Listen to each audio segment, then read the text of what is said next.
Oke, selamat siang semuanya. Assalamualaikum warahmatullahi wabarakatuh. Oke, terima kasih untuk kehadiran Sobat Data di workshop di siang hari ini.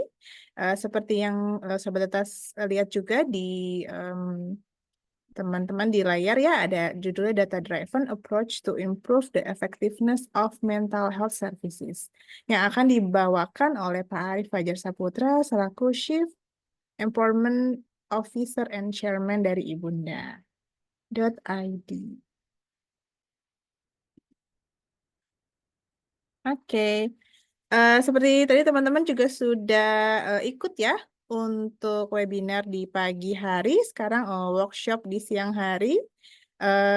Kurang lebih workshopnya mungkin sekitar 1 sampai 2 jam ke depan ya Pak Arif. Nanti akan ada sesi tanya jawab juga dan akan ada kuis juga untuk sobat data di sini. Jadi jangan sampai ketinggalan, jangan sampai miss, harus bisa kebagian. Yang tadi nggak dapat nih pas saat webinar di workshop ini harus bisa dapat menang em, apa namanya kuis ya di ya, dapat hadiah di siang hari ini. Oke. eh Hari ini pengisi acara tadi sudah saya sampaikan yaitu Pak Arif Fajar Saputra selaku CEO and Chairman dari Ibunda.id akan membawakan data driven approach to improve the effectiveness of mental health services. Oke, kurang lebih seperti ini agak rundownnya. Mungkin emang agak molor sedikit ya, karena kan tadi kita menunggu teman-teman untuk bisa join bersama di kita. Saya sudah open break room-nya dan saya juga sudah opening terkait itu. Nanti juga akan dibantu oleh Pak Arif untuk penyampaian materinya hari ini. Dan juga nanti akan ada kuis, setelah itu akan ada closing. Oke, sekarang yang enak tuh kita punya workshop rules ya. Jadi kita sama-sama sepakat terkait rules di siang hari ini. Jadi tadi teman-teman atau sobat data sudah mengisi kehadiran melalui link yang sudah saya berikan. Terus mohon menonaktifkan mikrofon selama acara berlangsung kecuali pada saat sesi Q&A dan saat dipersilakan oleh narasumber atau dari saya. Peserta menggunakan virtual background kan sudah diinformasikan ya boleh dipasang untuk virtual backgroundnya. Setelah itu akan mengisi feedback form dan jangan lupa juga untuk follow Instagram @cyberten_data_academy dan @ibunda.id. Ini link absensinya. Nanti untuk link feedbacknya akan saya berikan di akhir sesi ya. Oke, oke. Dari saya sih cukup monggo Pak Arif jika memang bisa kita mulai untuk teman-teman juga sudah kayaknya nggak sabar, pengen penasaran, pengen tahu lebih jauh terkait mental health. Silakan Pak Arif, waktu dan layarnya dipersilakan. Baik, Mbak Aneka, terima kasih. Bismillahirrahmanirrahim. Assalamualaikum warahmatullahi wabarakatuh. Semoga suaranya cukup jelas ya. Mas Pak. Oke.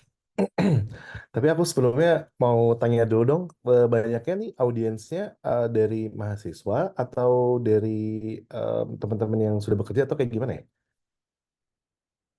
Oke, teman-teman di sini lebih variatif sih Pak. Jadi ya memang ada yang dari industri, ada juga yang dari mahasiswa ya. Oke, siap.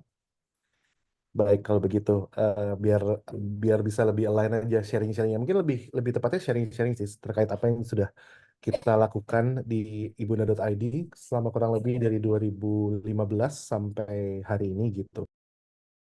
Hmm. Jadi aku coba izin share screen ya.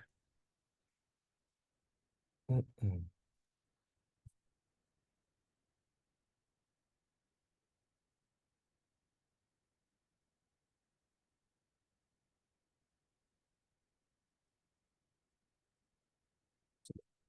Share screen.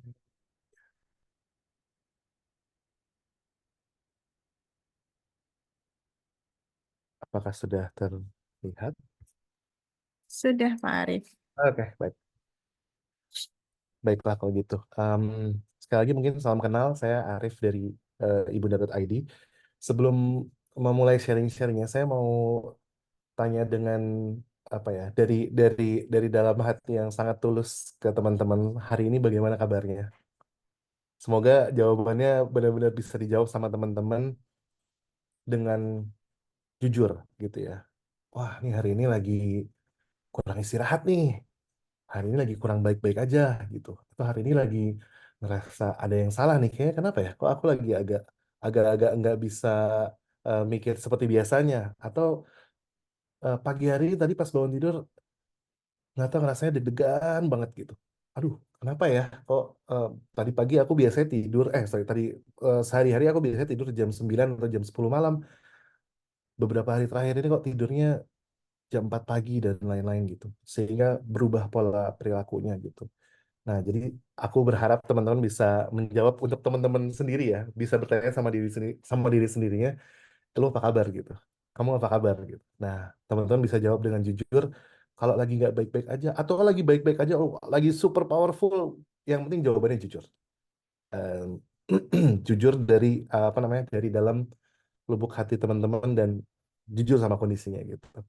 Soalnya sebagian besar dan mungkin ketika kita ditanya sama orang, lu apa kabar? Apa kabarnya gitu. Kita pasti jawabannya normatif gitu, baik gitu. Biar cepet aja gitu. Padahal sebetulnya nggak apa-apa juga ketika misalnya kita punya kondisi yang sedang tidak baik-baik saja atau sedang mungkin kalau spektrum dari 1 sampai 100, wah aku hari ini mungkin dari 1 sampai 100 sedang di 90. Aku biasanya em, 50 sampai 60 misal kayak gitu ya. Ada teman-teman yang suka mengkuantifikasi kayak gitu. Ini kan data data driven gitu ya. Jadi harus bisa dikuantify gitu ya. Nah, ini salah satunya, mungkin aku salah satunya juga sering banget mengkuantify em, spektrum kondisi harian tuh seperti itu gitu. Dari 1 sampai 100 tuh sekarang tuh kondisinya lagi di berapa gitu. Oh, lagi di 80, lagi di 20, lagi di 5, lagi capek banget, Rif gitu. Nggak apa-apa juga. Nah, yang mungkin aku mau sharing dari perjalanan Ibunda dari 2015 sampai ke hari ini, itu mungkin nanti teman-teman juga bisa sharing-sharing juga ya. Mungkin kalau dapat insight apa, em, ada yang sesuatu yang menarik mau di-sharing juga monggo banget gitu ya. Nah, kalau dari ibunda.id, kita tuh memang punya slogannya adalah feel better, think better, perform better. Nah, tiga, tiga aspek ini yang menurut kita bisa mendefinisikan kesehatan mental dengan sangat baik. Jadi, kalau misalnya teman-teman nanti ditanya, ya kan kalau sekarang term saya terutama buat teman-teman Gen Z itu lebih aware ya terhadap si mental health atau kesehatan mental gitu ya. Jadi kalau ditanya mental health itu apa sih? Nah, teman-teman bisa mengacunya ke tiga aspek ini ya, 3P kalau aku nyebutnya. Perasaan, pikiran, sama perilaku.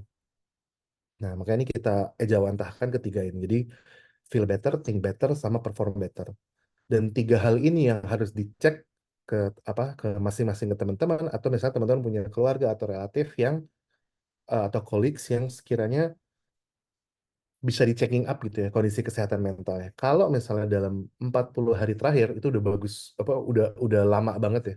Dalam 40 hari terakhir aku nggak, pikirannya terganggu, perasaannya terganggu, perilakunya terganggu. Nah, kalau salah satu dari tiga ini, tiga aspek ini ada yang terganggu dan bikin jadi teman-teman tidak produktif, ada baiknya teman-teman harus reach out ke profesional. Atau kalau misalnya teman-teman punya support system atau teman yang bisa dijadikan cerita, keluarga, lebih bagus lagi. Em, Mungkin dalam ibadahnya bisa juga bercerita, berkeluh kesah, itu sangat-sangat bagus sekali. Tapi ada juga banyak di luar sana teman-teman yang nggak punya support system yang baik, mereka sendirian dan mereka berjuang sendirian. Nah, parameternya tiga ini apa? Feel, think, sama perform. Ini kalau aku mungkin sedikit eh, eh, introduction dulu ya terkait si kesehatan mental. Jadi bisa teman-teman bisa tahu ketika nanti ditanya dari apa namanya setelah selesai dari sesi ini tahu, oh aku ini punya kesehatan mental yang baik atau enggak gitu. Yang pertama, feel better. Feel better tuh punya perasaan yang baik. Dalam artian gini, pas tadi pagi bangun tidur, nggak deg-degan atau nggak tahu nih rasanya kayak kayak cemas banget ya. Tapi aku nggak tahu ini kenapa. Deg-degan banget atau ngerasa kayak ada yang ngikutin aku dari belakang gitu-gitu. Selama selama 40 hari ini setiap hari kayak gitu ya. Frekuensinya sering banget. Itu mesti dicek satu. Jadi perasaan kita kayaknya nggak tenang. Baik bisa deg-degan atau misalnya merasa bersalah terhadap sesuatu tuh sehingga perasaannya jadi bersalah terus selama 40 hari dan bikin produktivitas yang nilainya biasanya bisa perform produktif jadi dari 90 sampai 100 spektrumnya tadi, ini jadi ngedrop banget ke 20 atau 30 atau 25 ya dari sisi produktivitas. Yang kedua, think better. Nah, think better tuh lebih ke pikiran ya. Pikiran tuh em, sebagai contoh misalnya kalau kita biasanya diajak ngobrol, diskusi itu sama teman-teman lagi diskusi sama 4 orang, 5 orang atau satu grup gitu ya. Biasanya aku kalau misalnya diajak diskusi gini, aku bisa sangat cepat menangkap orang lain tuh ngomong apa, aku bisa ngeproses di pikiran aku dan aku langsung bisa kasih solusi atau bisa TikTok bisa TikTok ya, dalam artian langsung bisa aku counter lagi pernyataannya, argumennya dengan pikiranku gitu. Nah, cuman kok pikiranku lu ngomong apa gitu. Untuk mencerna pikiran orang aja, masa pikiran kita, orang nih ngomong apa, kita nggak bisa semudah itu lagi seperti biasanya gitu. Kayak ngomong apa ya? Kok aku nggak ngerti ya? Boleh diulang lagi nggak? Lu ngomong apa gitu? Udah gitu terus kita cerna kayaknya susah banget dan struggling banget untuk bisa memahami apa namanya ibaratnya bikin otak kita tuh bekerja seperti biasanya gitu, berpikir dalam artian berpikir gitu. Mengerjakan soal yang biasanya aku bisa kerjain 1 menit, ini kok udah 20 menit muter-muter dan ke distract sama hal yang lain. Intinya intinya pikirannya kacau. Dan sudah terjadi lebih dari 2 minggu dan mungkin batas kategorinya tuh yang udah berat banget tuh di 40 hari. Nah itu teman-teman harus cek juga, ini mental health gua atau mental health saya atau kesehatan mental saya tuh terganggu atau enggak. Yang terakhir perilaku. P yang terakhir perilaku. Itu kita mendefine dengan kamu bisa perform lebih baik atau perform better. Salah satu parameternya. Misalnya aku kalau em, biasanya tidur jam 9 jam 10. Ini nggak bisa tidur jam segitu. Nggak bisa. Pokoknya pada udah matiin handphone, udah mencoba semua effort, matiin lampu apa dan lain nggak bisa tidur. Wah, pikiran berantakan, perasaan kacau sehingga perilakunya jadi nggak beres, jadi nggak seperti biasanya. Jadi akhirnya insomnia, tidurnya jam 4 pagi baru bisa tidur karena udah bener-bener capek banget, baru bisa tidur jam 4. Atau yang misalnya tiba-tiba ada hal sesuatu yang misalnya em, dari segi perilaku, misalnya kita baru tahu bahwa ternyata ketika kita didekati sama misalnya misal binatang kucing misalnya, sama kucing eh, biasanya nggak apa-apa gitu ya, biasanya nggak apa-apa nih mungkin, tapi ada sebuah kejadian yang mengakibatkan dalam dalam artian bahwa sadar kita nggak sadar tuh ketika kucing ini datang lagi kita langsung lompat dan kaget, wah ada perubahan perilaku kan. Nah itu salah satu yang bisa jadi parameter, ini ada sesuatu yang berubah ya dari segi perilaku. Nah kalau ketiga hal tersebut merasa apa, teman-teman sudah merasakan ini adanya perubahan dari yang biasanya, dan perubahan tersebut sudah sampai mengganggu produktivitas, yang mana teman-teman jadi nggak produktif lagi. Kalau aku bilang tadi spektrumnya dari 1 sampai 100, biasanya bisa perform produktivitas tuh di 85, 95, bahkan 100. Sekarang untuk nembus ke 20 atau 25 aja sulit sekali dan struggling banget, Rif, gitu. Itu something wrong dengan mental health teman-teman. Dalam artian, eh, kalau aku mendefinisikan di badan kita ini ada mind, body, and soul gitu. Nah, jadi ini tiga, tiga hal yang tidak lepas saling berkaitan dan sangat penting untuk dijaga. Pun dalam lagu Indonesia Raya sudah ditulis bahwa kita tuh harus membangun jiwanya dulu, baru bisa membangun badannya. That's why sepenting itu mental health atau kesehatan mental itu bagi diri kita gitu. Nah, itu mungkin sebagai apa namanya introductions. Sorry. Nah, ini kalau cerita tentang Ibu dan .id, wah ini kok gambarnya nggak keluar, ada foto sebenarnya di sini, foto timnya. Em, jadi kalau di Ibu dan .id kita memulainya dari Februari 2015 sampai sekarang tuh sudah em, hampir 10 tahun ya.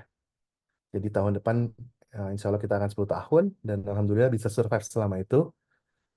Em, Kalau bisa cerita mungkin kalau dulu tuh kenapa kita memulai ibuda.id itu lebih karena dulu pas 2015 tuh zaman-zamannya orang pada curhat di Twitter atau di Facebook itu, orang marah-marah, wah rilis emosinya gitu.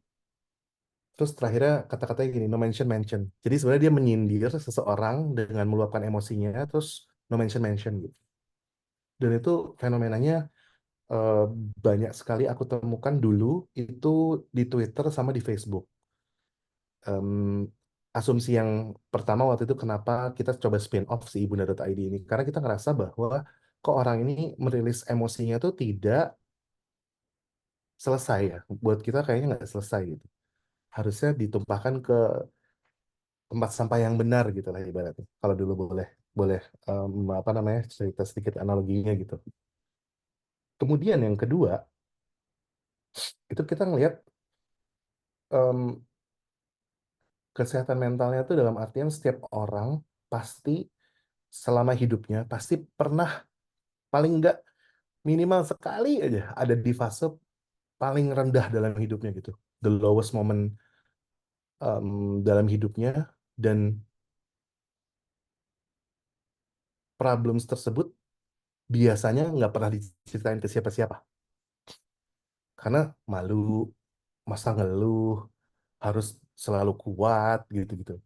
Terusnya kayak wah kita tuh perintis bukan pewaris, nah misalnya kayak gitu-gitu. Jadi kita nggak boleh ngeluh, kita harus kuat, dan lain kita struggling apa dan lain-lain gitu. Em, Mungkin buat teman-teman yang millennials sangat apa ya, sangat bisa kental gitu ya, atau yang generasi X gitu bisa kental sama omongan-omongan ini dari orang tua kita yang boomers gitu, bahwa dulu memang survival mode-nya mereka mau nggak mau mereka harus survive gitu. Ya, itu juga sebenarnya yang membentuk sekarang kenapa sih kesehatan mental itu makin aware orang-orang itu. Salah satunya adalah dari makin mudahnya, makin mudah, makin mudah, makin mudah gitu kehidupannya gitu. Jadi antar lintas generasi itu ada kemudahan-kemudahan dan kesulitan-kesulitan yang berusaha untuk dihilangkan. Udah cukup bapak aja atau ibu aja yang sulit, kamu jangan sulit kayak begitu.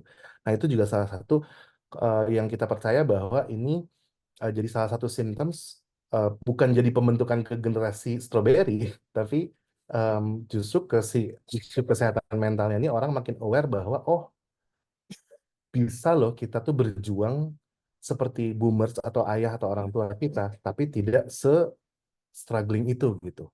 Kalau dulu kan kayak struggling gitu ya. Orang nggak berani cerita sama siapa-siapa. Udah gue pendam sendiri. Pokoknya gue telan dah.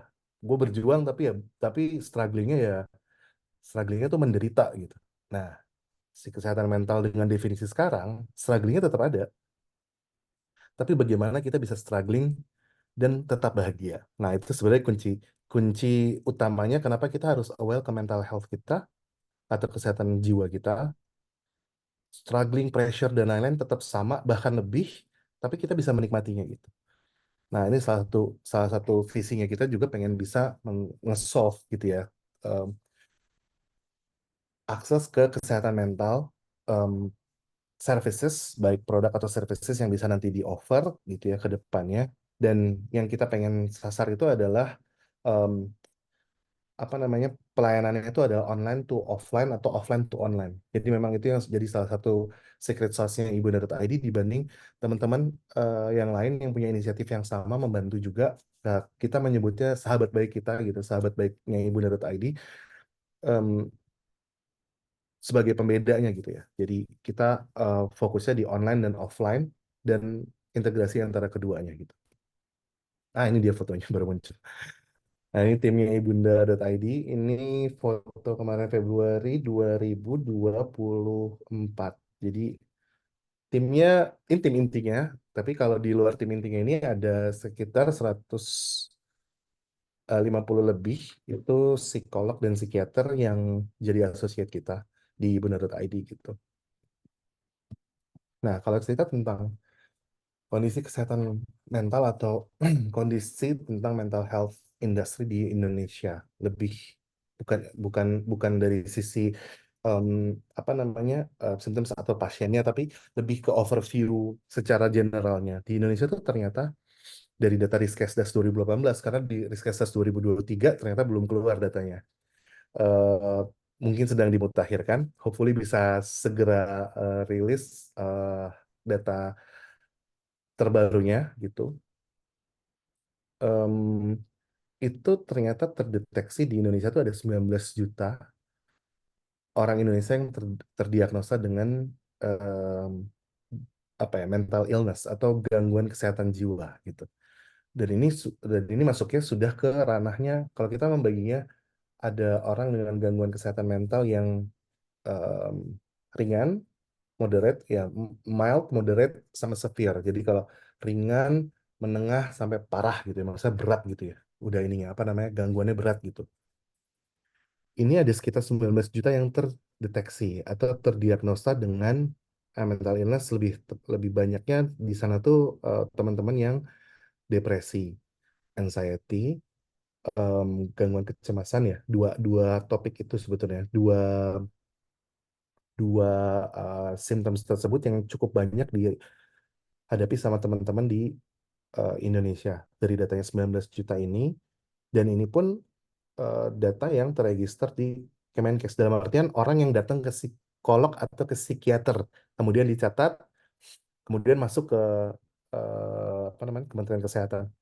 Nah, bayangkan kalau teman-teman yang lain di luar sana yang tidak didiagnosa sama teman-teman profesional, datanya lebih banyak lagi harusnya, asumsinya ya. Nah, kalau sebelahnya ini ada 75 juta orang-orang Indonesia yang dia tuh suffering dari mental health issues. Mungkin sini topiknya lebih atau um, symptom saya tuh lebih mild to moderate atau dari ringan ke sedang gitu. Dan ini datanya kita ambil dari post COVID. eh, Setelah COVID ya, dari setelah tahun 2020. Ini kalau nggak salah datanya diambil 2022. Jadi ini kombinasi. Nah, makanya aku penasaran banget nih di 2023 dan data survei kesehatan nasional itu nanti akan kayak gimana datanya. Beberapa asumsi ada yang bilang setelah COVID, angka-angka yang sudah ada di Riskesdas 2018, angkanya akan naik 3 kali, paling minimum. Termasuk angka-angka kecenderungan orang bunuh diri di Indonesia.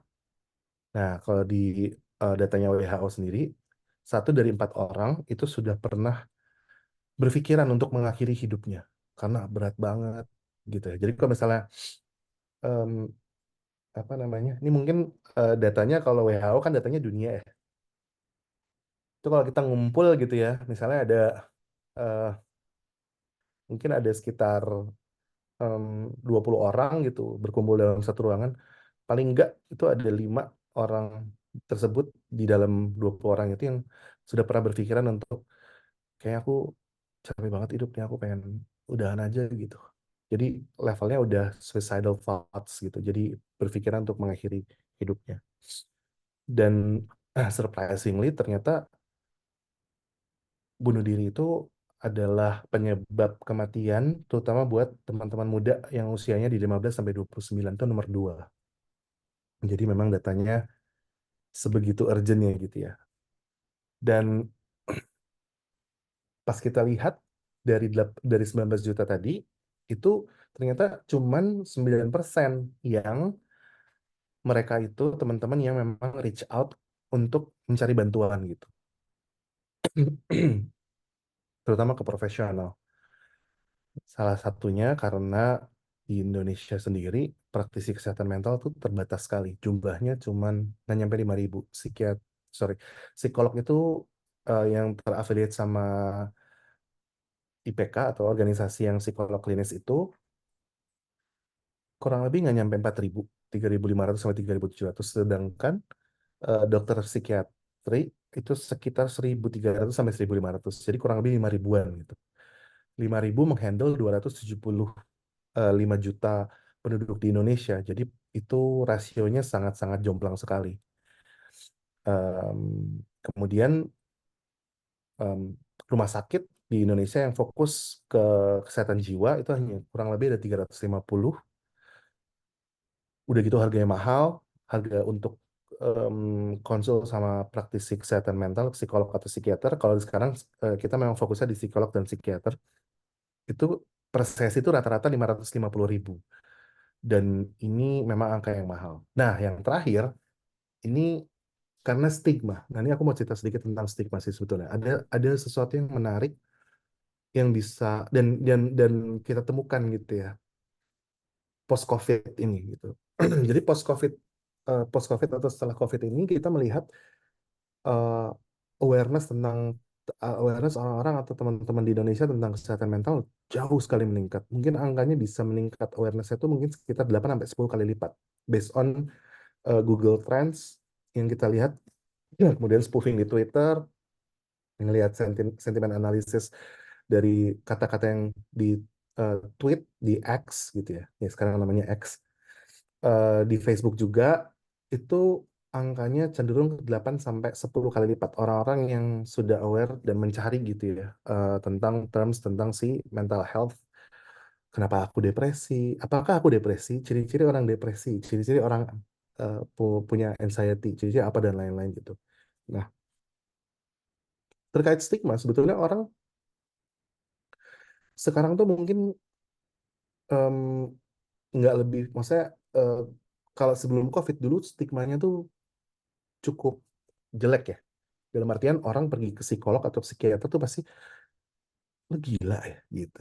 Sih kayak kamu misalnya jadi intinya apa namanya orang yang pergi ke psikolog sama psikiater tuh pasti dianggap atau dicapek gila gitu. Nah, tapi post COVID ini orang lebih aware dan kita mungkin akan lebih bisa sering menangkap perbincangan-perbincangan di cafe apa atau coffee shop atau co-working space dan lain-lain ngomongin tentang wah tadi kayaknya gue ada kecenderungan depresi deh. Satu. Yang kedua, iya soalnya psikolog aku tuh kemarin bilang aku tuh emang agak susah ini. Akhirnya aku punya ADHD deh, sehingga aku buat yang hal-hal terlalu banyak ngelakuin hal, kayaknya nggak bisa. Aku mesti fokus ke satu atau dua hal aja, misal kayak gitu. Itu perbincangan-perbincangan yang udah makin sering kita dengar dan kita bisa menormalisasinya. Jadi di satu sisi stigmanya mungkin tidak seburuk pre-COVID gitu ya. Post-COVID mungkin stigmanya orang pergi ke profesional itu jadi oh oke bisa jadi masuk ke lifestyle terutama kalau kita lihat di anak-anak yang sekolahnya di sekolah internasional mereka biasanya sudah dipasangin sama atau punya psikolog personal atau pribadi yang ada di sekolahnya gitu sehingga kalau ngobrol sama anak yang sekolah di sekolah internasional tuh pasti mereka kayak iya psikolog aku tuh bilang aku tuh emang nggak jago di apa namanya perhitungan em, matematis dan lain-lain mungkin aku tuh jagonya tuh di seni bahasa dan lain-lain jadi mereka sudah punya pemahaman yang jauh lebih baik tentang kesehatan mental tuh bukan sekedar orang sakit sakit jiwa gitu gila dan lain-lain tapi lebih dari itu bahwa kesehatan mental tuh lebih dari itu kita bisa tahu apa namanya kepribadian kita ini kenapa kita punya kenapa kita ngambil keputusan A, keputusan B, keputusan C dan lain-lain itu dengan mengetahui kesehatan mental apa kesehatan jiwa kita dengan jauh lebih baik dan lebih mengenal diri kita. Itu pintu masuknya dari mental health.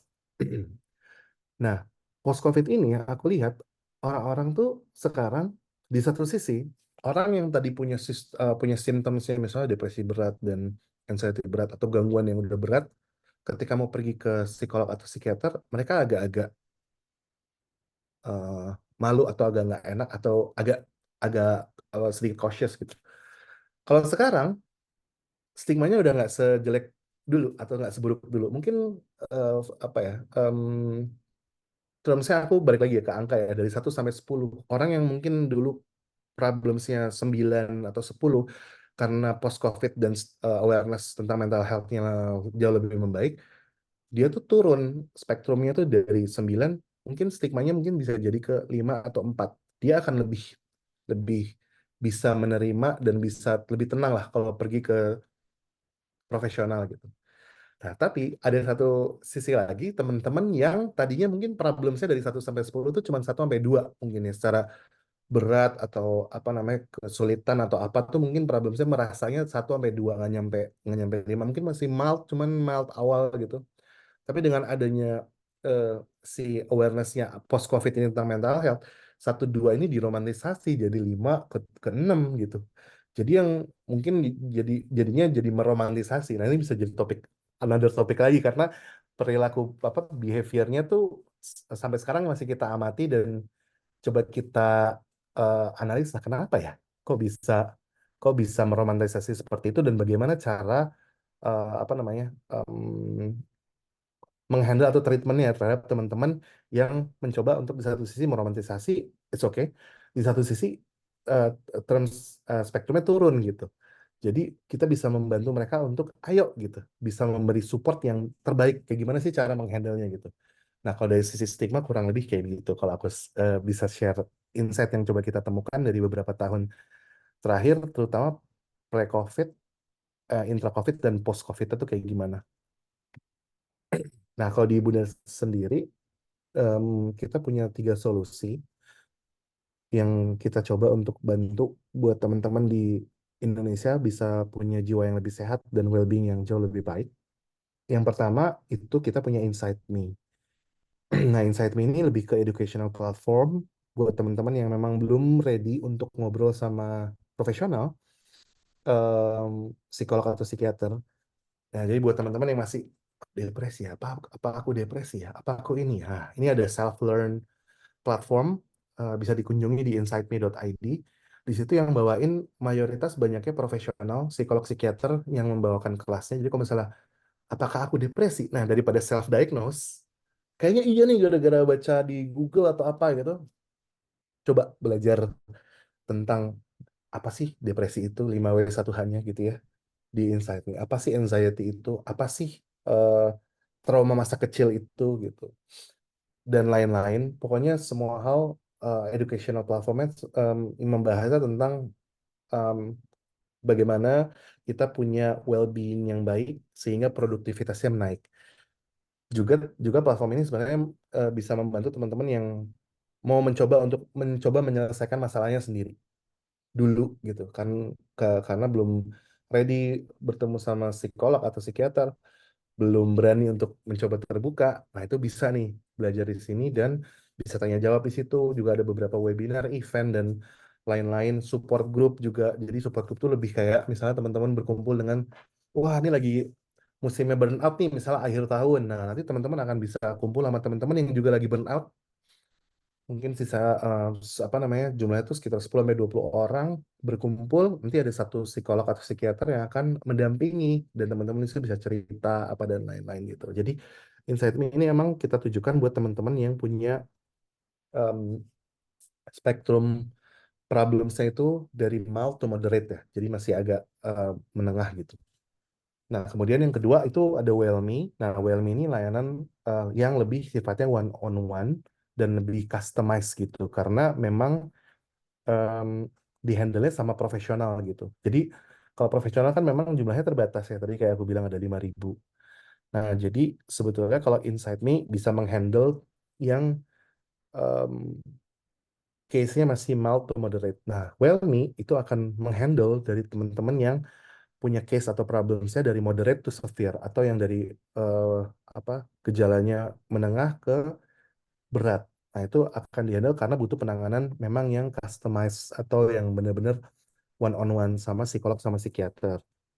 Dan kita bentuknya online dan offline karena kalau teman-teman nanti pertama kita akan nyoba coba konselingnya online dulu deh. Nanti setelah online, wah kayaknya aku pengen ketemu langsung deh. Nah, itu bisa offline. Nah, offline itu sekarang kita ada di Jakarta dan di Bandung.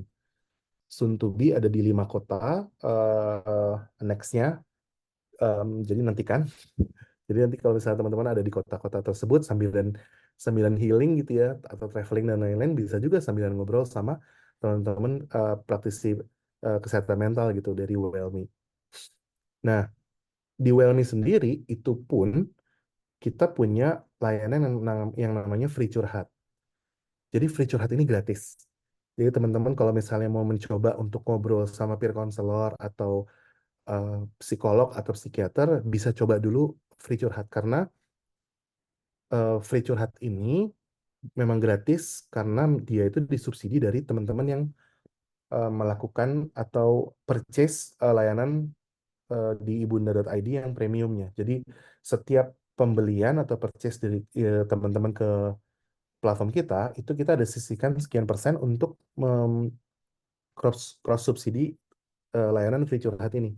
Jadi buat ini sebenarnya kita hadirkan dari 2015 sampai sekarang dan harapannya sampai ke depannya ini harus tetap ada karena ini buat kita justru sangat krusial dan fundamental sekali gitu karena kita percaya bahwa kesehatan mental itu hak semua orang gitu. Jadi semua orang tuh berhak untuk bisa punya kesehatan mental yang baik.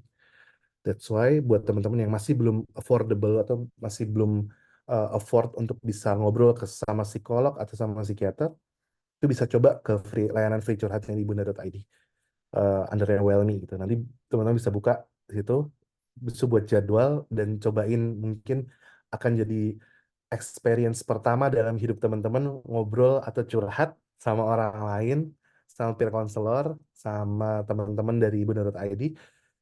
Dan gimana sih rasanya bisa ngeluarin yang ada di kepala, bisa ngeluarin apa yang di dada dengan lisan atau chat gitu. Jadi memang si free curhat ini kita tujukan buat teman-teman untuk bisa at least mencoba sekali dalam seumur hidupnya gitu, mengeluarkan beban-beban yang ada di kepala, di dada dan dalam diri teman-teman gitu.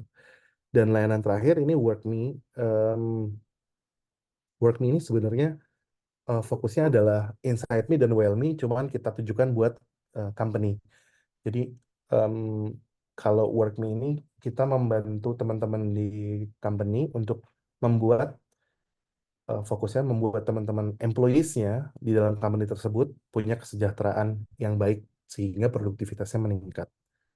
Gitu. Jadi kalau sekarang kalau yang kita lihat juga dari WorkMe ini teman-teman di corporate ya teman-teman HR banyaknya itu mereka tuh jadi punya eh, salah satu nilai lebih ketika jadi company branding gitu ya. Misalnya buat pelamar gitu ya. Eh, kita buka lowongan. Nah, salah satu benefitnya adalah kamu kamu di company ini bisa punya mental health benefit atau sesi counseling setiap bulannya sama psikolog atau sama psikiater. Nah, itu masuk ke employee benefit. Nah, itu jadi salah satu company branding yang ternyata cukup works buat menarik minat teman-teman pelamar kerja gitu yang kita lihat. Wah, ini cukup menarik ya. Sebenarnya fokus utamanya bagaimana bisa membantu HR em, mem- apa ya, membuat teman-teman employees-nya punya well-being yang baik dan tujuan akhirnya produktivitasnya meningkat. Jadi kurang lebih itu sih kalau di bunda.id layanannya ada tiga itu. Nah ini kurang lebih kalau secara em, monthly active users di Wellme dan Inside Me kita per bulan ini rata-rata di sekitar 100 sampai 13 ribu. Dan ternyata di yang menggunakan layanan Ibunda.id itu banyak dari luar negeri atau em, apa namanya em, orang Indonesia yang tinggal di luar negeri mengakses layanan Ibunda.id karena mungkin kalau mereka mereka konseling dengan apa namanya psikolog yang dari negaranya masih berbahasa Inggris jadi kurang nampol gitu, nggak bisa ekspresif banget gitu. Nah ini salah satunya juga yang em, kita amati, oh ternyata di luar negeri itu teman-teman di luar negeri itu sangat membutuhkan si mental health services ini dan berbahasa native Indonesia. Sampai yang lucu tuh ada, kalau di luar negeri itu banyaknya online ya. Sampai beberapa case tuh kita kita menemukan bahwa mereka pengen offline. Akhirnya beberapa sesi sempat terjadi di co-working space atau di cafe gitu ya. Lucu sih. Jadi psikolog yang orang Indonesia yang ada di sana, kita carikan di negara tersebut yang orang Indonesia psikolog, terus akhirnya ketemu sama kliennya yang di negara tersebut. Eh, Ya, itu beberapa beberapa apa insight yang juga kita temukan gitu, terutama yang menarik dari orang Indonesia yang tinggal di luar negeri. Nah, kalau dari apa namanya dari B2B sendiri, ini beberapa company yang sudah menggunakan servicesnya si WorkMe. Banyaknya sih kalau yang kita lihat em, dari teman-teman startup, karena memang pressure-nya tinggi sekali, konsultan dan em, banyak tuh beberapa beberapa company-company yang memang kekinian lah ibaratnya, relevansinya tuh produk-produknya tuh relevan kayak eh, skincare yang gitu-gitu yang kita amati tuh mereka tuh sepeduli itu dan apa taking care of their employees banget gitu. Jadi kita sangat senang banget bisa bantuin teman-teman di perusahaan untuk bisa bikin employees-nya jadi punya well-being yang baik dan jauh lebih produktif. Nah, di sosial media, teman-teman bisa follow juga di @ibunda.id sama @insideme.id. Dan ini apa namanya em, presence di sosial media kita. Nah, challenge-nya nih, baru masuk ke challenge nih. Mungkin aku baru cerita ya dari dari hampir 10 tahun kita menyediakan layanan kesehatan mental buat teman-teman di Indonesia. Beberapa challenge banyak. Cuma mungkin yang paling aku apa ya, yang paling aku garis besar itu yang eh, paling di remarkable banget ya, yang selalu ada di kepala gitu. Ini tiga ini sih. Jadi em, yang pertama, bagaimana menjaga month on month atau year on year growth rate-nya itu tetap bisa terjaga gitu ya. Jadi em, usersnya tuh dari bulan ke bulan itu naiknya berapa persennya, berapa persentasenya, dari tahun ke tahun itu growth-nya berapa gitu. Mungkin ada beberapa bulan yang pasti pasti nggak mungkin sih kalau pasti growth terus tuh kayaknya, maksudnya kok naik terus kayaknya nggak ada tuh company yang begitu ya. Jadi pasti ada ups and down-nya, cuman kita harus tetap jagain gitu. Yang pertama growth rates, yang kedua user satisfactions. Ini kita jagain banget, minimal banget, nggak boleh lepas atau di bawahnya 95%, atau kalau nilainya mungkin skala Likert-nya tuh di 4,5 gitu. Kalau 1 sampai 5 ya. Kalau ini 100% mungkin 95%. Kemudian yang paling penting nih North Star Metrics kita. Jadi sessions per users. Jadi users itu em, melakukan sesi ke kita, sesi counseling, sesi kelas yang di consume, sesi em, pre-deposit buat WorkMe, misalnya dia company-nya per bulan misalnya dia punya deposit sesi counseling buat karyawannya misalnya 500 sesi per bulan.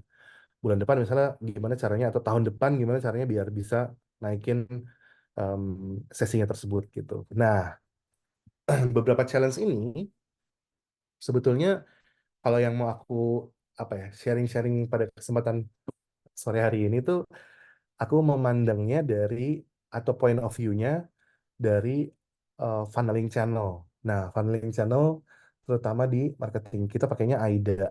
Nah, yang coba aku ambil dari point of view-nya. Jadi nanti teman-teman juga bisa align. Oh, ini ngambil ngambil align datanya itu dari funneling funneling channel, AIDA, kemudian dari masing-masing itu untuk bisa akhirnya ngasih insight berupa asumsi untuk nanti berikutnya bisa dikasih ke, kalau kita ada product manager gitu, kita kasih ke product manager untuk berikutnya dijadikan bahan bakar untuk design thinking atau memvalidasi gitu. Jadi bagaimana dari tiap-tiap fase di AIDA itu kita bisa gather data sehingga bisa kita improve. Sebenarnya itu sekarang users sukanya apa sih? Layanan yang dibutuhkan apa sih? Gitu-gitu lah kurang lebih. Nah, ini ya kalau aku coba apa namanya point of view yang aku coba pakai sore hari ini ketika di sharing kali ini adalah di AIDA ini funnelingnya. Jadi yang pertama pasti dari awareness dulu, gimana bisa mengcapture attention dulu gitu ya dari orang-orang, em, trennya gimana, terus orang-orang yang udah bisa di capture em, trennya tersebut, attentionnya udah dapet. Nah, gimana supaya bisa bikin misalnya interest, mereka lebih interest lagi gitu ya, bisa lebih melakukan lebih dari yang cuman sekedar melirik matanya aja, atau kayak kalau misalnya scrolling tuh kayak dia lebih dari 5 detik ada di dalam konten tersebut terus bisa lebih lagi. Kemudian setelah udah dapat interaksi yang lebih, em, bisa naikin desire lah. Ibaratnya kayak nge-move-in lagi si users ini gimana caranya supaya dia bisa makin wah keren banget ya. Jadi makin menjiwai gitu ya dengan apa yang kita coba tawarkan dari Ibunda.id. Dan yang terakhir pasti action, karena goals-nya pasti ke apa, pada akhirnya akan ke actions gitu. Gimana caranya bisa mengencourage si users tadi benar-benar klik ke call to action-nya atau em, jadi convert users gitu. Nah, ini secara garis besar kurang lebih seperti itu. Nah, sekarang kalau misal dari awareness sama attention, nah ini yang biasa kita capture itu sebetulnya oke.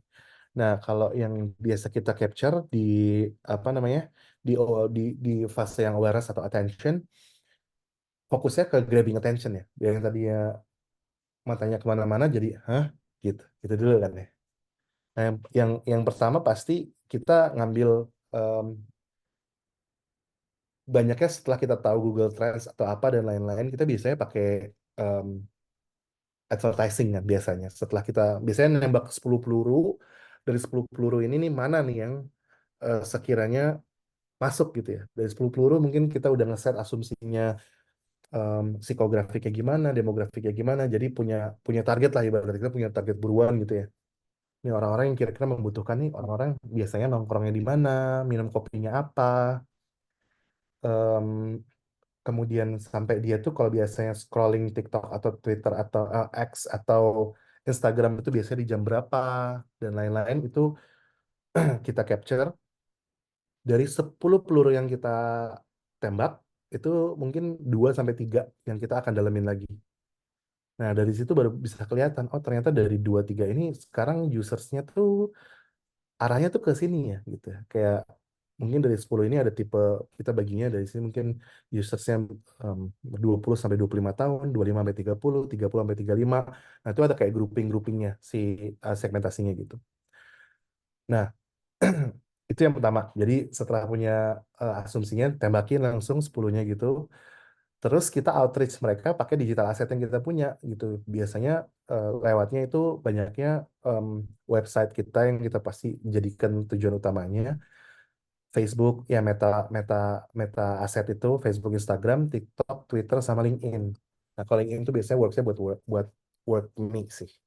Kalau yang lain-lain itu karena produknya B2C, jadi memang platform yang digunakan memang banyak buat yang ke users atau end users gitu.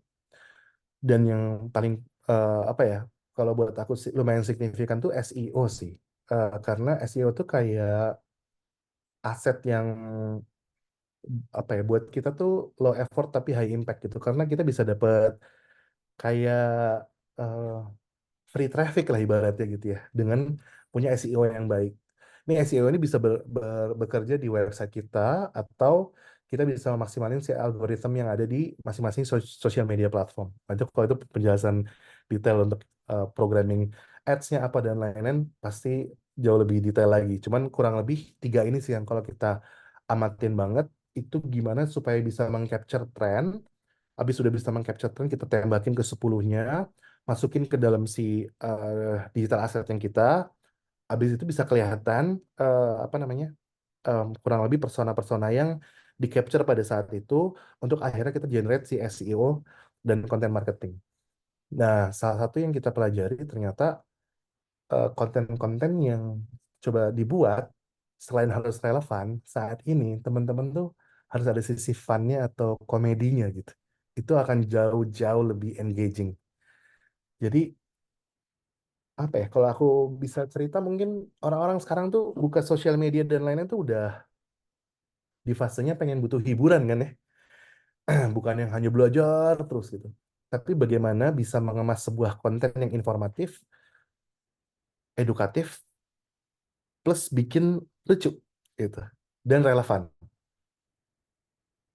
Atau caranya berbeda, cara penyampaian tuh agak lain gitu. Nah, itu yang penting tuh sebenarnya. Jadi kalau mengutip salah satu quotes-nya Panji itu mungkin dia bilang sedikit berbeda itu lebih baik daripada sedikit lebih baik gitu. Jadi beda aja dulu. Orang lain pada jalannya ke depan, nah kita cobain deh jalannya agak ke belakang atau jalannya nyamping gitu. Itu kan udah jadi attention dulu ya. Nah, itu mungkin jadi salah satu apa poin yang aku apa remark di uh, fase awareness atau attention ini. Nanti contohnya di bawahnya ya, example given-nya.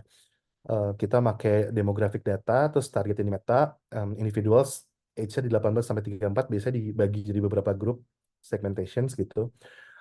Uh, Interestnya ke mental health awareness, karena masih tahapnya mental health awareness, jadi kayak mereka biasanya kayak yang wording di capture tuh uh, ciri depresi, ciri anxiety, ciri gangguan kecemasan, yang bau-baunya tuh self-diagnose tuh banyak banget. Nah, dari campaign ini nih, ini bisa mengincrease at least dari website traffic tuh 30% um, sumbernya dari ini dan most likely itu banyaknya dari SEO dan content marketing.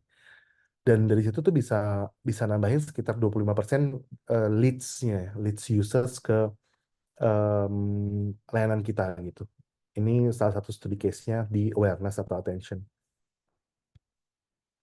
Nah, kemudian kalau di interest, ini udah lebih engage atau lebih step forward lagi ya dari yang awareness tadi.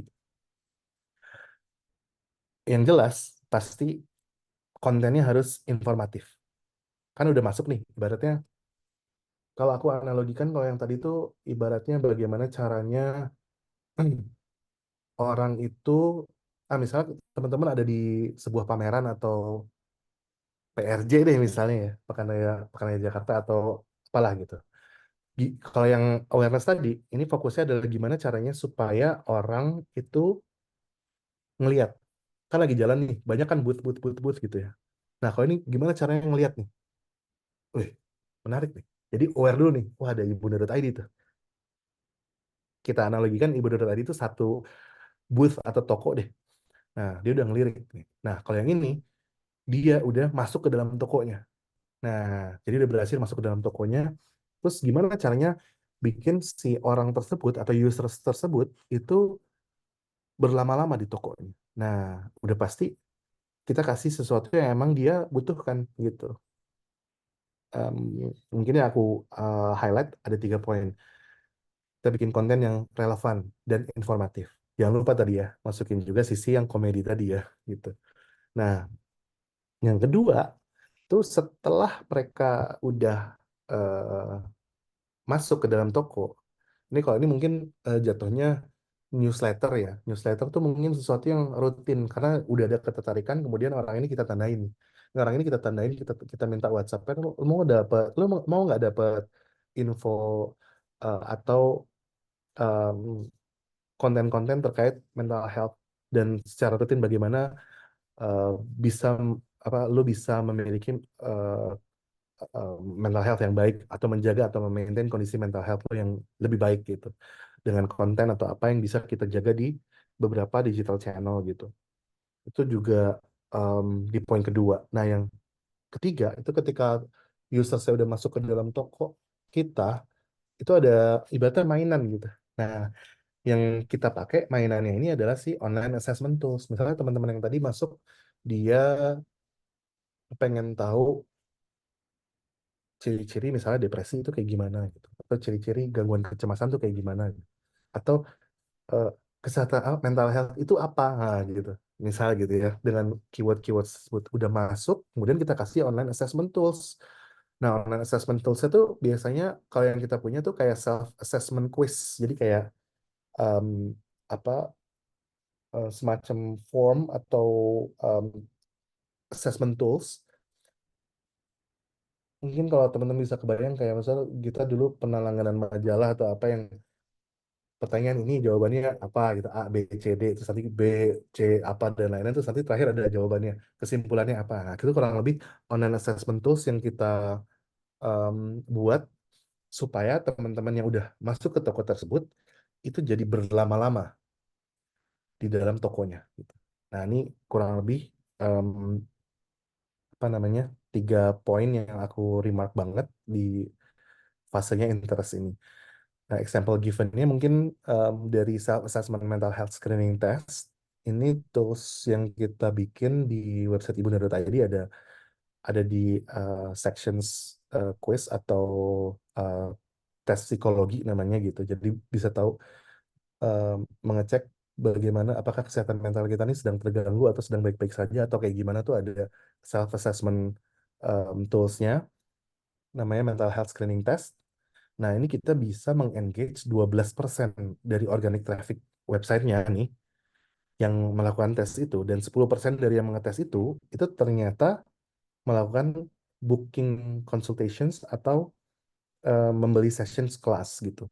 Jadi ini yang lumayan em, apa ya, membantu banget, dan ini bisa dilakukan secara organik kalau SEO-nya tadi udah bener gitu di sesi awareness tadi. Jadi udah berhasil bikin orang ngelihat, ada booth, ada tokonya Ibunda, di interest dia masuk berlama-lama ngecek, wah keren juga ya gitu ya, dengan em, konten-konten yang relevan dan nggak effort gitu.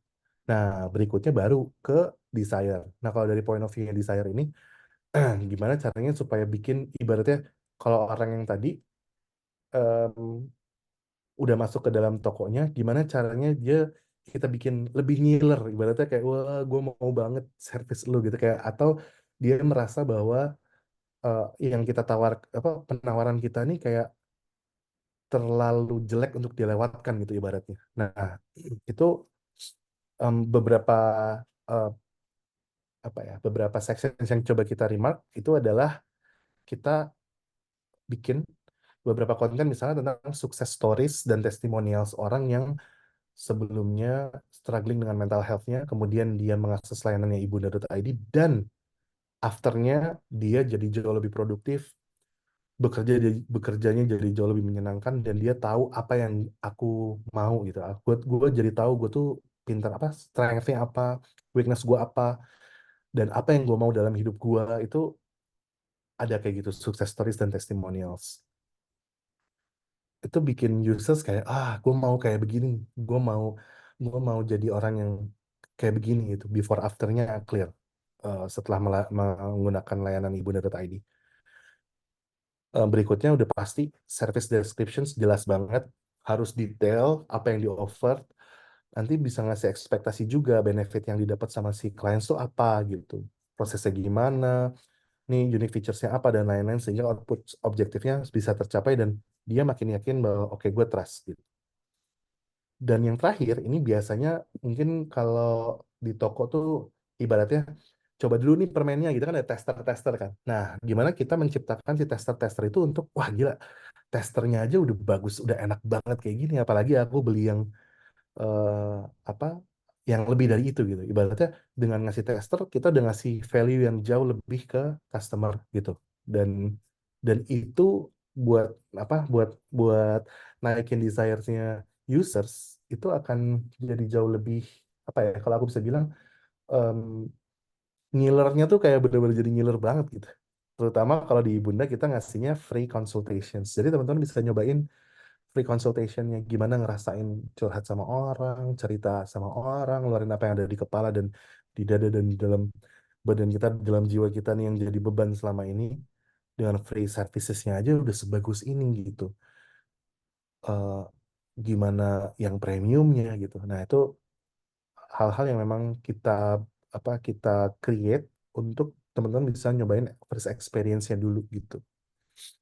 Nah kalau example given-nya nih dari testimonial video atau klien itu yang mengakses em, layanan konseling kita itu kita ngeliatnya increase-nya ada sekitar 25% di consultation booking dari trafficnya. Tentunya dengan tracking yang benar gitu.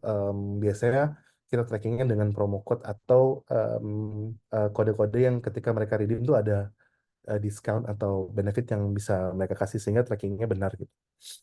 Dan dari website traffic ini dia menyumbang sekitar 30%-an gitu. Orang yang setelah tadi di sesi awal yang datang yang di sesi apa di fase awareness itu 30%-nya ternyata mengakses ke si testimonial video ini. Jadi cukup banyak banget dan kita rasa si beberapa action yang kita coba lakukan di uh, section desire ini cukup bisa ngedrive traffic yang berkualitas gitu. Dah, yang terakhir ini action. Nah, ini kunci utamanya gitu. Gimana caranya supaya si users itu benar-benar bisa jadi eh, convert ke jadi users yang berbayar dan menggunakan layanan premium kita gitu. Dan balik lagi kata kuncinya, kita selalu bagaimana harus bisa mendeliver value yang lebih daripada value yang dikasih sama customer atau users gitu. Udah pasti streamline flow, usersnya harus smooth banget UI UX-nya, instruksinya harus clear juga dan harus sangat sedikit sekali ya step untuk complete booking itu kalau bisa dibikin dan itu yang selalu di apa ya di enhance dan disempurnakan bagaimana supaya setiap step-step itu tuh sesedikit mungkin kliknya, jumlah kliknya. Jadi buat users juga bisa memudahkan di satu sisi. Yang kedua, banyak banget dari users yang datang ke ibunda.id itu dia dalam kondisi yang em, tidak baik-baik saja. Jadi kita harus bisa membantu mereka untuk bisa eh, dapat eh, cepat ya penanganan yang cepat dan komprehensif itu. Kemudian call to action harus jelas, udah pasti em, jangan ambigu ya, kayak book your session now gitu, get started today, atau misalnya um, get 20% of your first session when you book online. Jadi kayak dapat limit limit waktu atau ada scarcity-nya lah gitu. Dan yang paling penting itu harus harus ada special offer sama follow up yang baik. Nah, follow up yang baik ini juga jadi kunci yang penting banget sih.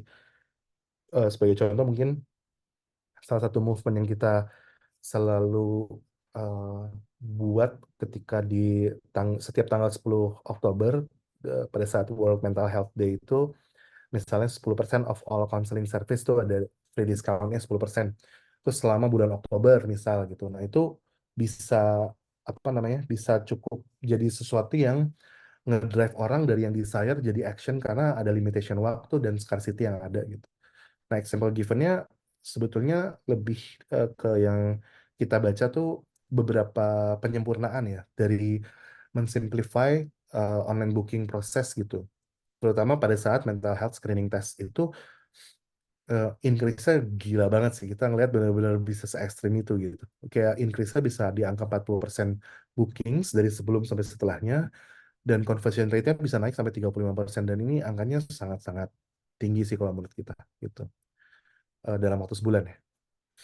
Nah, ini kurang lebih 4 fase yang coba kita ambil point of view-nya gimana ini bisa jadi bahan bakar untuk kita validasi selanjutnya di fase selanjutnya. Karena ini dari 4 fase ini akan bisa menimbulkan asumsi, banyak yang asumsi gitu, list-list asumsi.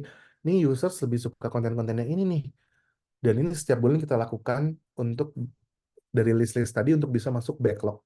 Backlognya untuk kita bisa jadi bahan bakar untuk design thinking eh, bagaimana bisa membuat produk atau layanan yang relevan di bulan tersebut atau di kuartal tersebut atau di fase-fase apa kurun waktu tertentu gitu. Nah, ini untuk tools yang kita pakai dan apa ya untuk bisa mengcapture datanya udah pasti ada CRM system nih, kita beberapanya kita pakainya tuh ada yang dari Indonesia. Em, CRM-nya ada yang kita pakai Kiss, ada yang kita pakai kirim email, beberapa data analitik buat CRM gitu ya. Kemudian untuk analytics masih standar sih, kita pakai Google Analytics, HubSpot sama Heatmap untuk nge-track page views, session duration, user demographics, kemudian user flow dan lain-lain itu kita pasti analitiknya itu. Kemudian untuk social media insight, ya ini penting juga sih karena datanya tuh dinamis banget dan apa ya, kalau aku bisa bilang lebih lebih lebih tricky gitu ngebacanya karena bisa harian, mingguan, atau bulanan tuh berubah-berubahnya tuh. Tapi kalau kita lakukan rutin tuh bulanan sih. Jadi kita capture bulan ini kayak gimana, bulan ini kayak gimana. Pergeserannya tuh ada gitu. Apalagi kalau misalnya usia umurnya udah berubah 2 tahun ke bawah atau 2 tahun ke atas tuh biasanya lumayan banyak perubahannya. Terutama dari konten-konten yang akan dibuat gitu. Yang baik lagi ini kan jadi seeding dan raw material buat konten.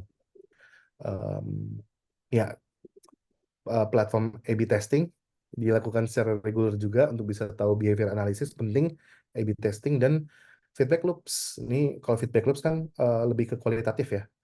Ngobrol sama users, ditanya langsung, FGD, dan ya beneran ditanya kayak taunya dari mana, kemudian layanan-layanan kita kayak gimana, apa yang bisa diimprove. Kalau misalnya teman-teman ada di apa namanya di dalam timnya Ibunda, bagaimana Ibunda tadi bisa membantu teman-temannya users bisa lebih menjangkau mereka dan bisa lebih lebih membantu teman-teman yang lain di luar sana. Itu kayak gimana? Biasanya kita adain CFGD dan user feedback itu secara rutin. Em, ya intinya bagaimana supaya teman-teman yang sudah jadi usersnya Ibunda.id bisa jadi evangelist. Tapi goal akhirnya jadi evangelistnya Ibunda.id sih, sehingga bisa kalau kita nyebutnya flywheel lah, bisa user generated content me- menjadi marketing channelnya Ibunda.id tapi tidak dibayar gitu karena mereka merasa bahwa sebagus itu dan sepuas itu mereka terhadap layanan Ibunda.id. Kurang lebih itu sih kalau dari Ibunda.id yang aku bisa share insight-nya, beberapa cara kita untuk bisa nge-track em, behavior users dari perspektif atau point of view-nya AIDA atau sales funneling gitu. Jadi buat teman-teman yang merasa atau sudah mulai aware sama mental health, nah ini dia nih waktunya untuk kita bisa mengimplementasikan apa yang sudah tertulis di lagu Indonesia Raya, bangunlah jiwanya, baru bangunlah badannya. Gitu. Terima kasih. Wow, keren banget Pak Arif. Seru banget kita hari ini benar-benar menarik. Jadi kita udah sama-sama mengeksplorasi pentingnya kesehatan mental ya. Terus sama hal-hal yang membuat kita tuh bisa lebih kenal kenal lagi. Kira-kira tuh kenapa sih sama diri kita tadi kan yang 3P tadi. Dan hal-hal lainnya terkait layanan ibuda maupun data driven.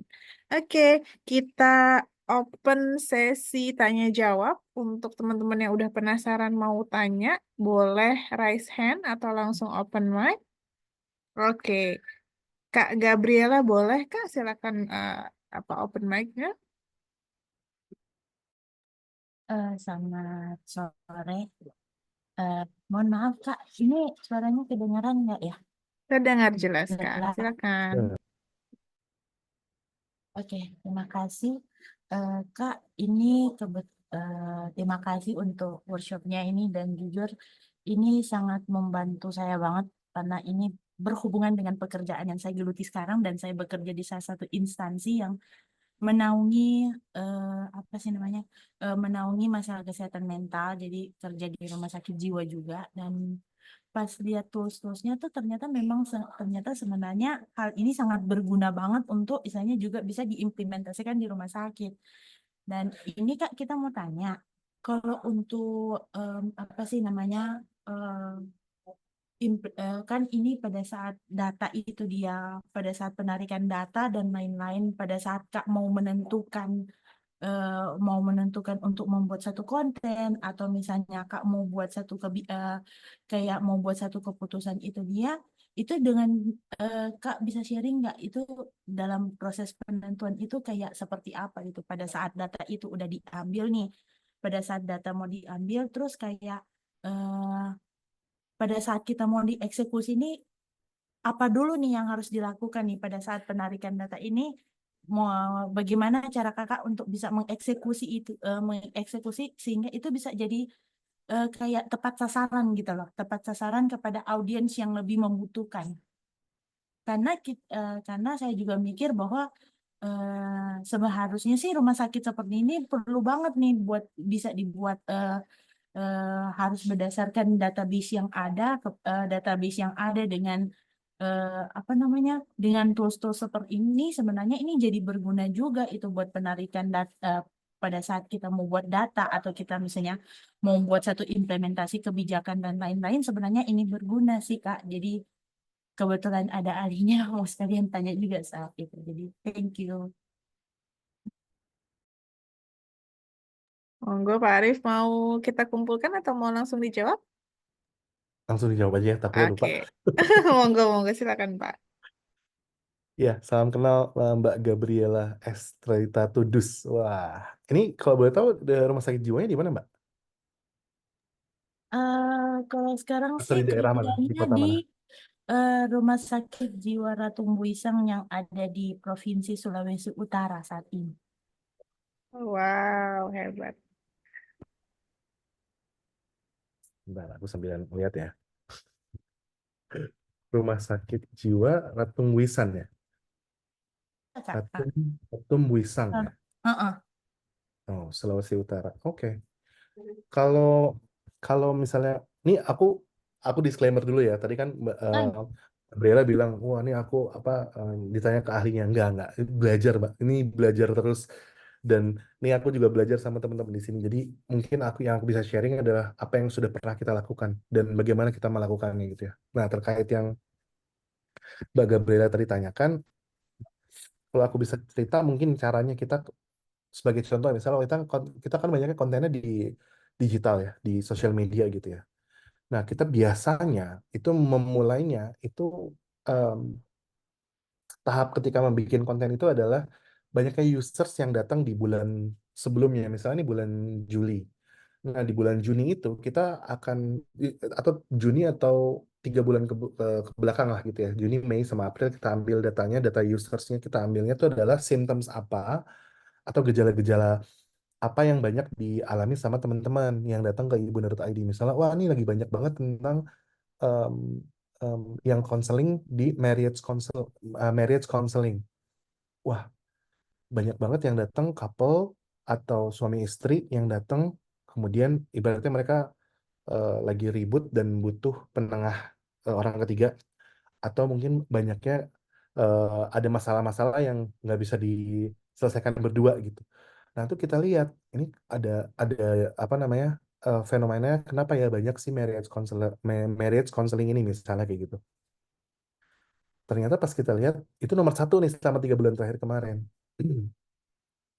Terus kita cek gitu secara eh, di Google Trends sebagai contoh, misalnya kita cek di Google Trend isu-isu yang biasa dihadapin sama si pasangan suami istri itu apa sih, misalnya masalah perselingkuhan, masalah misalnya ekonomi rumah tangga, atau misalnya ada orang ketiga atau apalah gitu-gitu.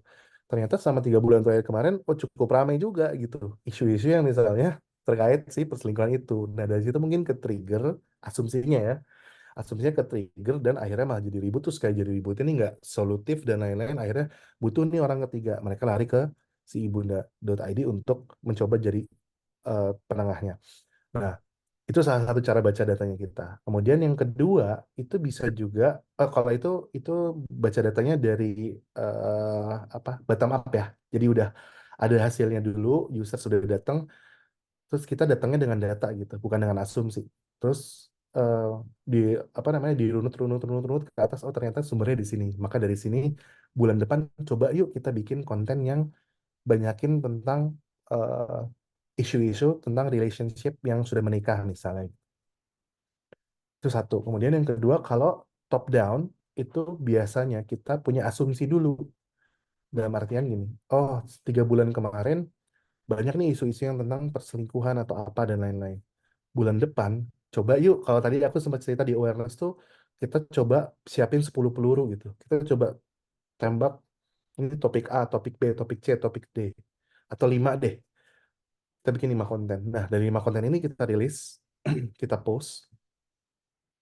Terus dari 5 tersebut, mana yang traction-nya paling tinggi atau ngasih datanya tuh, matriksnya tuh paling tinggi. Misalnya banyak likes-nya, kemudian banyak yang nge-save, banyak yang engage lewat komen, banyak yang di-reshare, dan lain-lain. Nah, itu dari angka itu kita bisa uh, najemin asumsinya, oh ternyata konten-konten kayak gini nih dimakan gitu sama users.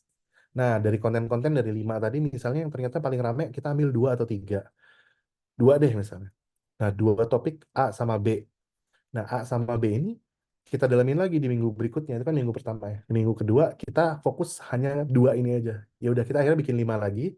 5 5 konten lagi tapi dari 2 topik ini. Misalnya topik A kita bikin 2 konten. Topik B kita bikin 3 konten. Dari 5 ini kita lempar lagi di post. Habis itu diukur lagi. Oh, dari 5 ini, ini lebih rame lagi nih yang ini. Yang ini lebih rame lagi. Terus kita lihat bisa dari improvisasinya, sebenarnya bisa dari bentuk kontennya, orang yang berbicara di dalam kontennya, atau cara pembawaan konten tersebut gitu. Nah, itu beberapa beberapa yang biasa kita lakukan sih, Mbak Gabriela. Mungkin kalau case-nya di rumah sakit jiwa atau bentuknya banyaknya offline, itu biasanya kan, em, sebagai contoh misalnya, ini aku biasanya kalau ngelihat di toilet cowok gitu ya, di toilet cowok tuh biasanya ada kayak urinometer. Kita bisa ngelihat kayak warna urin kita itu kalau lagi dehidrasi itu warnanya apa dan lain-lain, ada meternya gitu kan ya. Kalau dia warnanya keruh itu berarti kita kurang minum atau apa. Kita bisa juga itu bikin konten kayak gitu, tapi relate ke isu kesehatan mental gitu. Mungkin bentuknya di kaca ketika lagi cuci tangan gitu, kayak, apa kabar? Nggak apa-apa kok kalau lagi nggak baik-baik aja. Kamu bisa cek kesehatan mental kamu nih, misalnya ada self-assessment tools-nya WHO. Rumah sakit jiwanya punya nih linknya, misalnya bit.ly, yang gampang ya, maksudnya jangan yang susah-susah. Ini kayak bit.ly/test casement gitu misalnya. Nah, orang kan pasti apa namanya ngetes ke situ kan. Nah, itu bisa jadi data capture yang pertama. Yang kedua, bisa juga mengikuti yang bottom up kayak aku tadi. Jadi yang dilihat dari symptoms dari pasiennya yang ada di rumah sakit tersebut, banyaknya itu symptomsnya apa? Terkait gejalanya misalnya lagi banyak suicidal nih misalnya. Lagi banyak suicidal terus subtopik suicidal itu karena kenapa? Oh, karena kondisi ekonomi misalnya banyak yang terjerat pinjol atau apa misal kayak gitu. Nah, dari situ mungkin nanti bisa relate lagi nih apa namanya dari teman-teman di rumah sakit jiwa Ratum Buisang ini, maaf kalau salah sebut. Ini bisa mencoba bikin preventif konten ya. Kalau tadi kan orang yang udah datang banyak kan kayak gitu. Nah, sekarang fokusnya itu itu akan diselesaikan sama teman-teman yang psikolog dan psikiater yang ada di rumah sakit itu jadi problems utama. Nah, kita bikin kontennya atau bikin konten berikutnya adalah untuk bagaimana nge-prevent supaya orang tidak makin banyak ke apa namanya terjerumus ke dalam yang kayak begitulah ibarat ya ke terjerat utang pinjol atau apa dan lain-lain. Mungkin yang bisa dibuat untuk preventif karena udah pasti lebih bagus mencegah ya daripada mengobati kan ya. Nah, proses pencegahan itu kayak gimana dari symptoms yang udah kelihatan itu. Coba deh akhirnya si eh, rumah sakit Ratu Buisang ini kerjasama sama financial planner atau yang perencana keuangan atau apa misal gitu ya. Bikin sesi workshop atau seminar offline di rumah sakit tersebut atau misal bisa bekerja sama sama apa namanya kolaboratif partner tersebut bikin sesi bareng bagaimana bisa menyelesaikan utang, bagaimana bisa keluar dari jeratan pinjol satu. Yang kedua, bagaimana supaya bisa mengatur keuangan supaya tidak terjerat pinjol. Nah, itu kan dari data itu kan bisa bisa ngakarnya kemana-mana gitu. Jadi itu bisa jadi data konten lagi. Mungkin bisa juga jadi bentuknya infografis atau konten poster yang bisa ditempel di apa namanya rumah sakit kan biasanya ada tuh ya kayak papan informasi atau apa. Nah, itu ada 5 tips supaya tidak terjerat pinjol atau bagaimana mengatur keuangan lebih baik.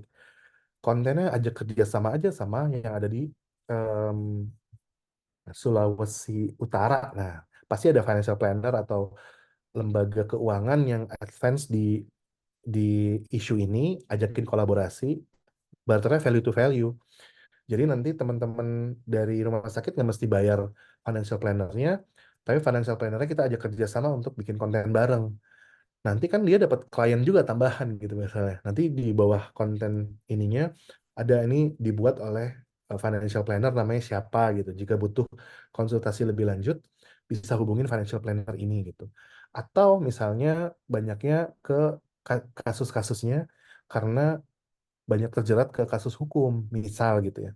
Sehingga mereka merasa, wah ini permasalahannya berat banget, terus kayak saking beratnya mereka udah capek banget hidupnya sampai mau mengakhiri hidupnya. Nah, itu juga bisa relate ke misalnya ke firma hukum, kerjasamanya sama firma hukum. Jadi nanti ada pendampingan konsultasi tentang hukum, bagaimana supaya terhindar terhindar dari misalnya ada permasalahan hukum atau apa dan lain-lain butuh advance bisa ke si firma hukum tersebut. Jadi itu bisa kolaboratif konten juga, bisa tukaran value to value dan nggak effort ya. Tapi di satu sisi bisa jadi tindakan preventif juga yang bisa dilakuin sama teman-teman di Rumah Sakit Jiwa Ratu Buisang ini. Gitu. Mungkin itu sih kalau kalau aku berpikir, aku lagi mencoba untuk berempati, aku ada di posisi dirimu, dapat case seperti itu, aku akan kayak gimana dan yang aku share kayak gitu sih yang aku coba apa yang pernah kita coba lakukan gitu pendekatan-pendekatannya. Semoga bisa menjawab dan kalau bingung, ayo kita nanti ngobrol lagi. Oke, makasih Pak Arif. Begitu ya, Kak Gabriela. Nanti kalau misalkan butuh diskusi lebih lanjut boleh. Silakan menghubungi Pak Arif berarti ya. Oke, kita terima satu lagi kali ya Pak Arif ya untuk Q&A-nya. Boleh teman-teman yang mau tanya satu lagi, hmm, peserta yang mau bertanya boleh raise hand atau langsung open mic.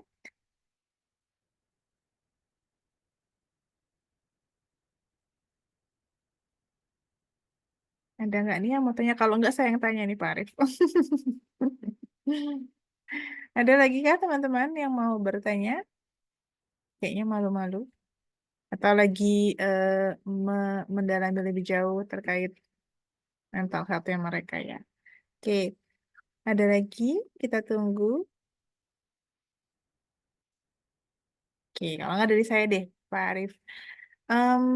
Sebenarnya kalau terkait mental illness gitu ya, kalau ini pemahaman saya, dukungan dari keluarga kan atau teman itu sepertinya cukup atau banyak berpengaruh ya untuk diri seseorang tersebut. Tapi pada kenyataannya malahan ke-trigger itu dari keluarga sendiri. Orang terdekatlah penyebab lukanya itu tuh, malah seperti itu. Menurut pendapat Pak Arif, bagaimana dan jika pada situasi itu apa yang harus dilakukan oleh orang tersebut ya? Kurang lebih seperti itu kali ya. Semoga juga bisa mewakili nih pertanyaan teman-teman yang ada di sini. Monggo Pak. Oke, ini relate banget sama kondisi teman-teman yang apa benar-benar kejadian gitu ya. Eh, sayangnya gitu ya. Hmm, rumah itu banyak ya di antara teman-teman yang menganggap bahwa rumah itu bukan rumah yang sebenarnya gitu. Ketika mereka pulang justru di situ ada sumber dari semuanya gitu. Nah, ini kalau terkait terkait isu yang kayak gini mungkin aku bisa meresponnya. Ini mereka ya aku disclaimer aku bukan psikolog ya. Baseku IT gitu, jadi computer science. Jadi mungkin menjawabnya dari sekilas yang aku coba amati gitu ya. Udah pasti apa namanya cara menghadapinya kan setiap orang pasti berbeda-beda gitu. Ada orang yang bisa menerima dan bisa berdamai dengan semuanya bahwa oke, ini keluargaku, ini tempat aku berasal dan mereka itu cara menyatakan rasa cintanya, rasa sayangnya dengan bahasa mereka ya seperti itu bahasanya. Karena itu yang mereka mereka tahu, karena itu yang mereka punya dan karena itu yang cuma mereka pahami sejauh itu gitu. Mungkin kita pasti ngerasa kayak wah ini kalau aku ada di posisi mereka aku nggak akan ngelakuin itu gitu. Aku nggak akan ngelakuin hal-hal kayak gitu dan itu menyakiti aku gitu. Nah, di satu sisi kan satu hal yang udah pasti kita fokus ke apa yang bisa kita kontrol kan. Nah, orang lain akan berbuat ke kita itu kayak gimana kan sesuatu yang kita nggak bisa kontrol kan. Yang bisa kita kontrol adalah gimana cara kita ngerespon itu. Ketika teman-teman mungkin ngerasa bahwa ini udah eh, di luar batas em, apa ya di luar batasnya teman-teman untuk bisa bertahan, gue harus punya alasan yang jelas misalnya untuk misalnya gue akan gimana caranya punya daya juang untuk bisa keluar dan bisa mandiri karena supaya bisa lepas dari keluarga inti misal dan akhirnya memutus sih kalau kita nyebutnya mungkin ada trauma atau generational traumanya atau perilaku-perilaku yang menurut kita mungkin kurang baik. Mari kita putus di generasi kita supaya nanti anak kita tidak ketika kita nanti mendidik atau melakukan action terhadap generasi berikutnya itu kita tahu bahwa itu tidak baik dan kita tidak lanjutkan. Nah, kita kan bisa punya kontrol terhadap itu ya dan itu kontrolnya penuh gitu. Tapi kalau kita berharap orang lain akan berubah, kayaknya sulit, nggak akan mungkin bisa. Jadi kalau mungkin aku bisa sarankan adalah lebih baik kita fokus ke apa yang bisa kita kontrol, apa yang bisa kita kendalikan, dan jangan punya ekspektasi apapun, terlebih sama manusia gitu. Lebih ke sana sih. Nah, kalau ngomongin case ini, pasti em, case-nya tuh unik-unik dan permasalahannya pasti beda-beda gitu ya. Dan kalau udah ngomongin custom kayak gini apa, maksudnya problemnya udah custom dan kayak gini, apa namanya, udah kompleks banget. eh, Cobain ngobrol sama ini deh, eh, apa namanya, peer counselor kita. Coba reach out gratis, gratis. Cobain. Mereka minta ke mereka ngasih beberapa point of view. Misalnya kalau aku mau ngelakuin kayak gini, menurut menurut kakak kayak gimana? Atau aku eh, tahu caranya gimana bisa keluar dari keadaan ini. Aku punya plan A, punya plan B, punya plan C, punya plan D. Kira-kira dari empat ini yang mana yang oke ya? Nah, jadiin si peer counselor ini teman berpikir, teman diskusi, supaya bisa keluar dari sesuatu yang mungkin kita kurang nyaman atau nggak nggak under control kita gitu. Karena balik lagi pasti permasalahannya tuh customize banget, beda-beda dan kompleksitasnya udah pasti juga beda-beda banget gitu. Dan menanggapi itu, aku sih balik lagi ke mendingan fokus ke apa yang bisa kita kontrol sih, lebih ke situ. Dan kita bisa kok memutus apa sesuatu hal yang kita rasa kayak ini salah nih. Eh, dan aku nggak mau ini berlanjut ke generasi generasi anakku atau ke generasi berikutnya. Kita bisa putus di generasi kita kok gitu. Em, Kurang lebih gitu. Oke, Kita menjawab. berarti berarti kontrolnya di diri kita ya. Kita yang bisa mengontrol diri kita dan kalau lingkungan kan memang kita nggak bisa kontrol ya Pak Arif ya. Lingkungan seperti itu. Oke, bagus sekali. Cukup menjawab. Oke, setelah ini akan ada sesi kuis dari Pak Arif. Mungkin ada yang bisa mau ditanyakan atau pertanyaan dari saya boleh? Atau Pak Arif mau memberikan pertanyaan dari teman-teman yang bisa menjawab di kolom chat bisa memenangkan hadiah 50.000. Satu pertanyaan aja. Boleh. Kita sih ada dua Ya. hadiah. Kalau Pak Arif mau Oh, ada nyumbang dua nih. dua-duanya boleh. Oh, Kalau oke. terkait tadi slide tadi boleh, atau terkait ibunda juga boleh. Ini aja deh biar lebih apa? Lebih lebih ngelotok lagi gitu ya. Eh, Terkait tiga aspek yang penting banget diperhatikan terkait kesehatan mental itu tuh apa aja sih gitu. Itu aja Oke, sih. 3 aspek tadi, monggo teman-teman. Aku hafal nih, aku pengen chat malah biar bisa menang. Tadi ya, kasih bocoran gak di Pak Arif clue-nya? Clue-nya 3P. 3P. Oh, 3P tadi apa ya? P1, P2, P3. Monggo, silakan yang bisa jawab. Feel, think, and perform. Oh, ini versi bahasa Inggrisnya ini. Oke. Ada lagi kah? Wah, ini Mbak Gabriela loh, yang paling nomor 1. Oke, gimana Pak Arif? Betulkah? Ini versi Englishnya kayaknya ya. Ya, ini kalau versi Inggrisnya betul, feel, think, and perform. Jadi kalau misalnya tiga aspeknya kalau bahasa Indonesia perasaan, pikiran, dan perilaku. Tiga P Oke. yang penting untuk mendefinisikan kesehatan mental yang baik atau tidak. Oke, makasih. Mbak Gabriela nanti saya DM ya, atau saya minta data-datanya Mbak Gabriela untuk kita kirimkan hadiahnya ya. Oke, boleh satu lagi dari Pak Arif? Satu lagi dari Mbak Aneka aja kalau satu lagi. Oke, kalau dari saya berarti ini, layanan ibunda.id, tadi kan ada yang gratis tuh, yang free, itu yang mana ya? Yang kan ada 3 tadi ya. Ada Inside Me, Well Me, sama Work Me. Nah, yang free, yang teman-teman bisa akses, itu yang mana? Oke. Oke, boleh dicoba lagi ada Inside Me. Kalau Inside Me kan tadi terkait eh, apa ya? Kayak lebih ke mengenal lebih jauh ya, Pak, terkait dirinya ya. Maksudnya education ya, lebih ke education. Nah, kalau yang free ini yang bisa komunikasi nih sama konselornya. Terus kalau yang Work Me tadi kan yang untuk industri ya. Kira-kira tuh apa tuh? Yang satu lagi yang free kan ada Inside Me, Well Me, dan Work Me. Nah, yang free. Nah, oke, sudah nih ada Mbak Liptia Venisa dengan jawabnya Well Me. Betul, Pak Arif? Betul, salah satu layanan dari Betul. WMI free curhat. Betul sekali. Oke, monggo boleh dicoba ya. Silakan ada free konsultasi di Wellme tersebut. Oke, untuk Mbak Liptia Venisa dan juga Mbak Gabriela nanti saya akan DM, jangan kemana-mana dulu karena saya butuh datanya untuk kita kirimkan hadiahnya sebesar 50.000 e-wallet ya. Oke, Sudah jam 3:15, tapi sebelum kita tutup mungkin kita adakan foto bersama terlebih dahulu ya Pak Arif, karena tadi kita belum sempat foto bersama. Boleh teman-teman kita open cam untuk kita abadikan kebersamaan kita di sore hari ini.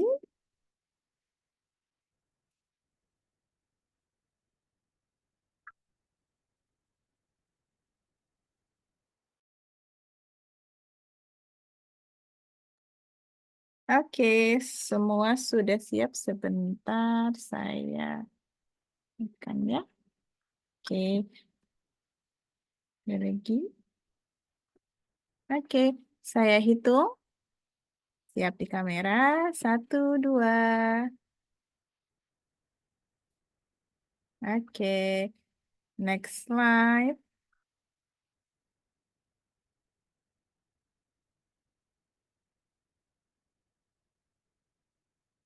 1, 2. Oke, sebentar. Oke, terima kasih. Terima kasih untuk kehadiran Sobat Data semua di sesi workshop hari ini. Kita sudah di penghujung acara, tapi sebelumnya untuk tadi dua pemenang jangan kemana-mana terlebih dahulu. Dan juga saya akan mengirimkan link feedback, jadi mohon Sobat Data mengisi link feedback tersebut. Dan yang tadi juga belum ada presensi, mohon juga mengisi presensi ya, karena terkait dengan sertifikat yang akan Sobat Data dapatkan. Oke, oke. Terima kasih untuk kehadiran Sobat Data di hari ini. Semoga apa yang kita hadiri hari ini berguna untuk kita semua dan bermanfaat. Salam sehat untuk teman-teman semua. Sampai berjumpa di DED 2025. Selamat sore. Assalamualaikum warahmatullahi wabarakatuh. Terima kasih Pak Arif. Terima kasih semuanya. Assalamualaikum. Waalaikumsalam.